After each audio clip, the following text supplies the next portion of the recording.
Kaleikini. That's a familiar name to me because I know Daniel Kaleikini very well. Very well. I used to dance for him. Are you related? I'm sure we're related. I'm sure you are because he told me he had ohana here, ohana there, and everywhere, and I'm sure he's a wonderful, charming man. Anyway, Mike is from the Puna Geothermal project. Is that how? Puna Geothermal Venture, or PGV for short. PGV for short, okay. Our assignment and interest, which we will present as our thesis at graduation, is to explore the many ways we on the Big Island can and we feel should be powering the whole island and perhaps some of the state. In other words, alternate energy sources other than the fossil fuel that we seem to be running out of in our time frame. Tell us what geothermal means and what it involves to get it and convert it to power for households. First of all, what geothermal means is approximately 20% of our energy is provided by geothermal. So roughly every fifth home on the island, you can say is powered up by geothermal, 20%. And what's involved in harnessing is we use a drilling technology which is adapted by old fossil fuel oil wells and gas wells. But we use similar technology. We drill down into the ground. We look for hot spots with steam. We route the steam up to the surface. We use the heat energy, convert it to electricity, and then the spent fluids and steam is then rerouted back into separate reinjection wells. So we have production wells, raise up the resource, injection wells that processes the spent fluids back into the ground. What happens to the spent fluids once they're back in the ground? Over time, they'll reheat and reusable? Yeah, eventually migrate back towards the production zone, and then eventually get produced back up the surface. I was raised here on this island, and when I was a little girl, we used to dangle our legs over the side of the great crater, Kilauea, and I could feel to this day the heat of the energy from the fire of the dam. And I always thought even then that this was such power, and it was such a source of power.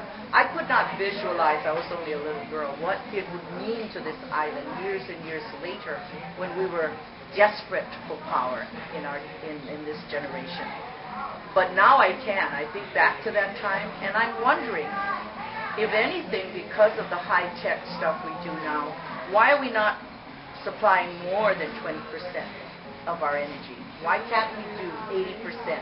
Aren't we capable of producing that? Well, our scientists have estimated that the location that we're at could conceivably export as much as 200 megawatts, which would be what the entire island uses during a peak period roughly. The downside to it is that we're in a location where lava can flow and cover up the area. The reason why the plant is in the location it's at is because the resource is there.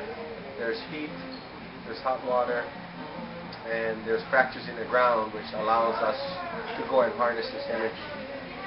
There was also a lava flow in 1955. There was one previous in 1924.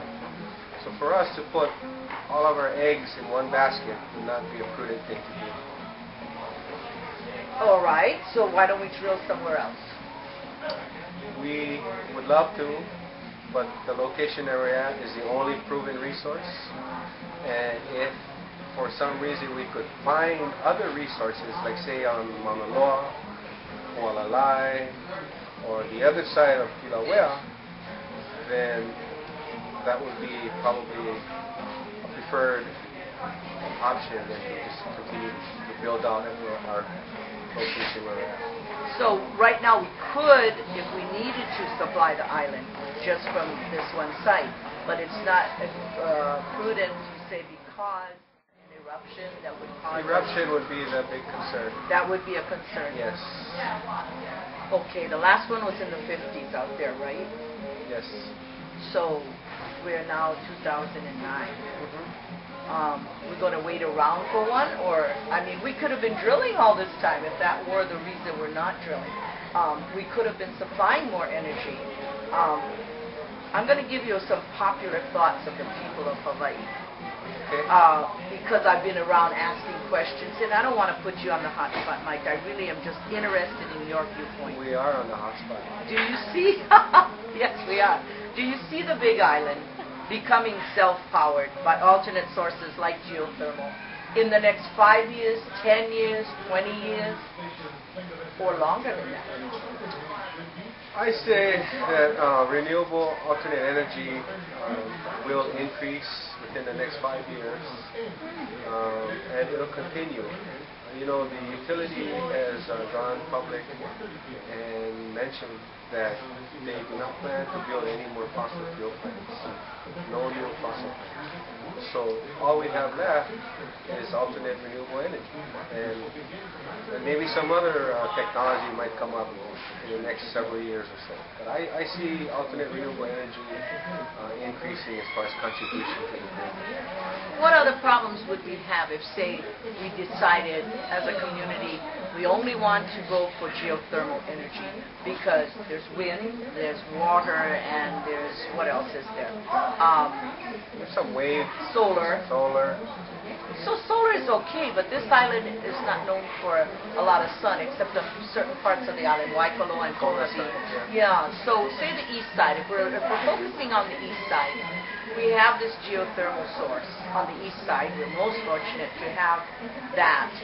And so if we're going to increase that,